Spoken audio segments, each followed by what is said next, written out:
Hari ini kita punya kiriman materi yang kelihatannya simple banget tapi isinya tuh fundamental. Judulnya Perkakas Data. Tadinya ini dirancang buat para guru. Tapi setelah kita baca-baca, wah ini relevan buat siapa aja yang mau lebih melek data. Jadi misi kita hari ini simple aja. Kita mau bedah materi ini buat ngerti alur kerja seorang analis data.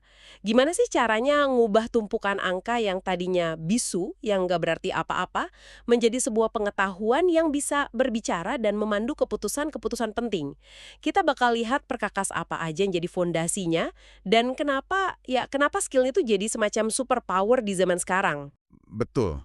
Dan yang langsung menarik perhatian saya dari materi Anda itu, analoginya. Data di sini digambarkan sebagai sebuah laboratorium. Ini langsung mengubah cara kita mandang data kan?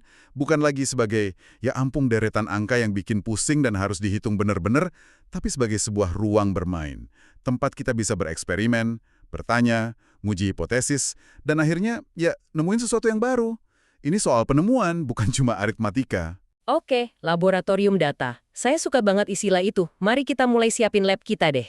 Di sumber Anda ini, perkakas data didefinisikan sebagai instrumen digital. Jadi, perangkat lunak atau aplikasi gitu ya, buat ngumpulin, ngolah sampai visualisasi data. Ya betul.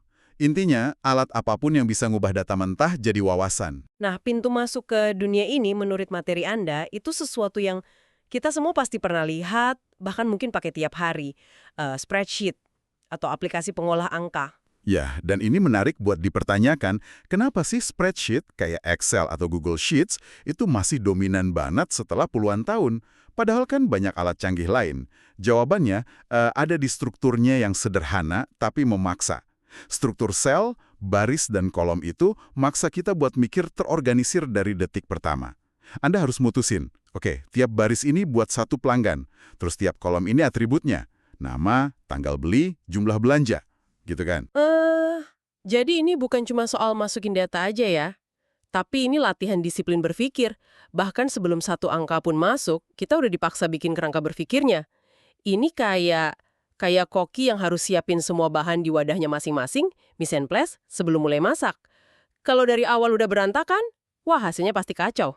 Persis, disiplin di awal ini yang sering banget diremehin. Banyak orang tuh pengennya langsung bikin grafik yang keren, visualisasi yang canggih. Tapi mereka lupa, kualitas grafik itu sepenuhnya bergantung sama kerapian meja kerja di spreadsheet. Keterampilan dasar ngatur data inilah yang ngebedain analis data andal sama pengguna biasa. Mereka justru lebih banyak habisin waktu buat mastiin fondasinya kokoh. Nah, oke. Setelah fondasi dan kerangka berpikirnya rapi, baru deh kita bisa kasih otak ke data kita. Materi Anda menyebut bagian ini logika, formula, dan fungsi. Tentu, semua orang kenal fungsi dasar kayak sum buat jumlahin, atau average buat cari rata-rata. Betul, fungsi-fungsi itu memang berguna. Ibaratnya kalkulator super lah. Tapi momen di mana spreadsheet itu benar-benar hidup adalah pas kita mulai pakai fungsi logika dan pencarian. Misalnya, fungsi if. Jika penjualan lebih dari 100 juta, maka kasih bonus 10%. Tiba-tiba, spreadsheet Anda bisa bikin keputusan sederhana. Atau yang lebih revolusioner lagi, VLOOKUP atau sekarang XLOOKUP. VLOOKUP. Ini nih, sering jadi momok sekaligus pahlawan buat banyak orang.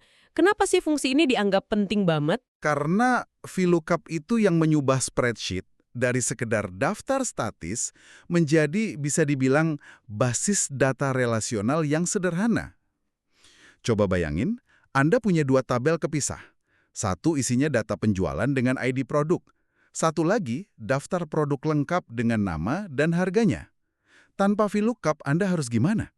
Ya, copy-paste nama dan harga produk itu satu-satu ke tabel penjualan. Aduh, melelahkan dan pasti banyak salahnya ya. Nah, itu dia. Rawan kesalahan. Dengan VLOOKUP, Anda tinggal bilang, "Hey, cariin ID produk ini di tabel produk, terus ambilin namanya buat aku." Beres. Ini sebuah lompatan besar ya dalam kapabilitas, bukan cuma ngirit waktu, tapi kita jadi bisa ngehubungin berbagai sumber informasi secara otomatis. Ini mendemokratisasi manajemen data, bisa dibilang gitu. Bisnis kecil pun jadi bisa lacak inventaris dan penjualan dengan cara yang dulu cuma mungkin dilakuin pakai software mahal. Iya, dan ini membawa kita pada nilai sebenarnya dari otomatisasi. skalabilitas, dan keandalan. Anda bangun sebuah sistem kecil yang kerjanya konsisten tiap saat. Kesalahan manusiawi karena nyalin tempel ribuan kali bisa dihilangin. Analisis Anda jadi jauh lebih bisa dipercaya. Tapi, ada satu syarat mutlak biar otak canggih ini bisa berfungsi. Apa tuh? Makanannya harus bersih. Otak secanggih apapun nggak akan berguna kalau informasi yang masuk itu sampah. Inilah yang membawa kita ke langkah krusial berikutnya yang disorot di sumber Anda. Validasi dan pembersihan data. Oke, saya bisa bayangin ini bagian yang paling nggak glamor dari kerjaan seorang analis data. Bagian bersih-bersih, mastiin format tanggal seragam, nggak ada teks di kolom angka, benerin salah ketik, kayak Jakarta, JKT, sama DKI Jakarta jadi satu nama yang konsisten. Jujur aja, banyak orang mungkin tergoda buat ngelewatin langkah ini, bosenin soalnya. Apalagi di era AI dan otomasi sekarang, emang nggak bisa kita langsung aja ke bagian analisis yang seru. Kenapa ini ditekankan banget? Pertanyaan yang bagus. Dan jawabannya sangat fundamental. Prinsipnya simple. Garbage in, garbage out. Sampah masuk, ya sampah keluar.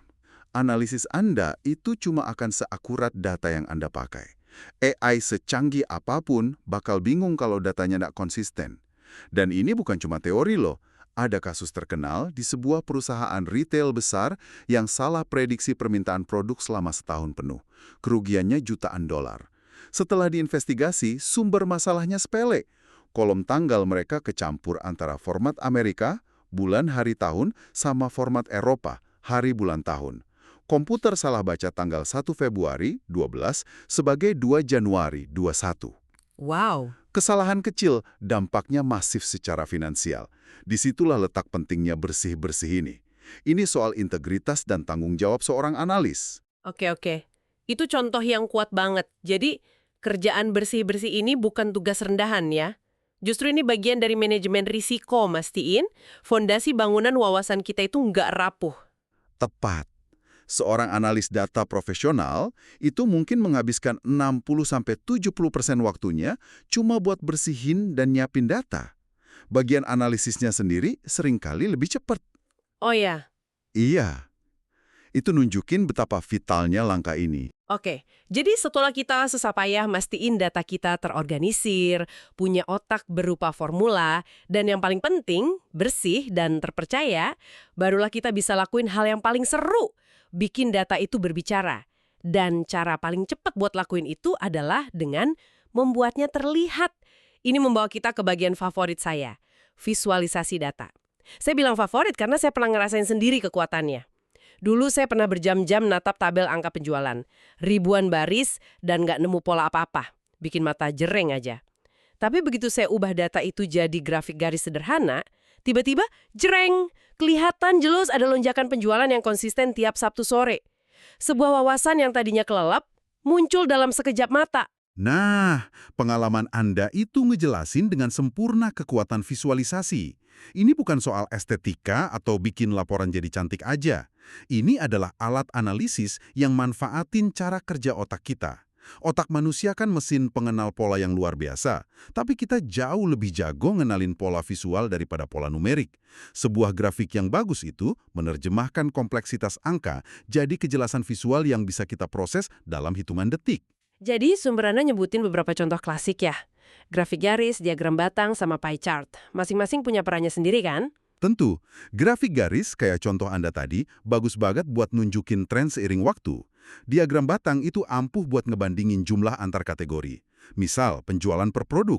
Sedangkan pie chart, nah ini sedikit kontroversial di dunia data. Oh ya, kenapa? Hindarin ini karena mata manusia itu sulit ngebandingin ukuran sudut secara akurat. Tapi ya, buat nunjukin komposisi simpel dari sebuah keseluruhan, kayak pangsa pasar, masih bisa berguna kok. Kuncinya adalah milih alat visual yang pas buat nyeritain kisah yang benar. Milih alat yang tepat biar nggak menyesatkan, poin penting. Nah, setelah data, kita bisa cerita lewat visualisasi. Materi Anda nyebutin satu lagi alat pamungkas buat gali lebih dalam. Analisis lanjutan pakai pivot table. Deskripsinya di materi Anda menarik banget nih.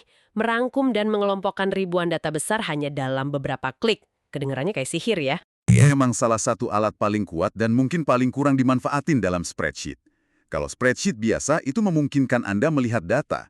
Pivot table memungkinkan Anda menginterogasi data. Anggap aja ini panel kontrol dinamis buat data Anda. Anda bisa muter atau mempivot data buat melihatnya dari berbagai sudut, tanpa perlu nulis satu baris kode pun. Bisa kasih contoh nggak pertanyaan kayak apa yang bisa dijawab cepat sama pivot table? Tentu. Misalkan Anda punya data penjualan setahun dari semua cabang di Indonesia. Pertanyaan yang muncul kan bisa kompleks banget. Produk apa yang paling laku di wilayah Sumatera selama kuartal ketiga? Atau gimana tren penjualan kategori elektronik dibandingin sama fashion dari bulan ke bulan? Atau siapa wiraniaga dengan performa terbaik di tiap kota? Jawab ini manual, wah bisa berjam-jam. Pakai pivot table, Anda bisa dapat jawabannya dalam hitungan detik. Cuma dengan drag and drop beberapa kolom aja. Jadi ini alat buat eksplorasi ya. Ini memberdayakan kita, bahkan yang bukan programmer, buat jadi detektif data. Kita bisa ngikutin rasa penasaran kita, nguji berbagai hipotesis dengan cepat, dan bahkan nemuin wawasan yang tadinya nggak kita cari. Persis. Pivot table itu demokratisasi analisis data. Dia mengubah hubungan Anda dengan data dari yang tadinya pasif jadi aktif. Anda nggak lagi cuma nerima data, tapi Anda bisa berdialog dengannya. Kalau kita balik ke analogi laboratorium tadi, pivot table ini mikroskop dan sentrifugal Anda. Alat buat mecah data besar jadi bagian-bagian kecil dan meriksanya dari dekat. Luar biasa. Jadi kalau kita rangkum perjalanan kita berdasarkan materi yang Anda kirim ini, alur kerjanya jelas banget. Mulai dari bangun fondasi yang terorganisir di spreadsheet, kasih dia otak pakai formula, masihin integritasnya lewat proses bersih-bersih, nyeritain temuan awal lewat visualisasi, dan akhirnya gali lebih dalam buat wawasan tersembunyi pakai pivot table. Dan ini membawa kita kembali ke pesan utama dari sumber Anda, menjadikan data sebagai kompas. Rangkaian keterampilan ini bukan sekedar kemampuan teknis loh.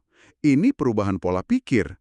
Ini mengubah seseorang dari sekedar pengumpul informasi menjadi seorang navigator. Seorang analis yang bisa pakai bukti dan fakta dari data buat menavigasi ketidakpastian dan nunjuk arah masa depan. Dari deretan angka yang diam dan bisu, menjadi sebuah narasi perubahan yang bisa mengarahkan kita. Itu benar-benar sebuah transformasi yang kuat. Memang. Dan setelah kita bedah semua alat ini ninggalin sebuah pertanyaan yang menarik buat Anda renungkan. Materi ini kan fokusnya pada alat buat menganalisis data yang udah di tangan kita. Ini memunculkan pertanyaan lanjutan buat Anda. Kalau sekarang Anda tahu bahwa data yang bisu dapat diubah jadi narasi yang begitu kuat, jenis suara atau cerita apa yang paling ingin Anda dengar dari dunia di sekitar Anda saat ini? Dan yang lebih penting lagi, data apa yang perlu Anda mulai kumpulkan hari ini, supaya suatu saat nanti Anda bisa dengerin cerita itu?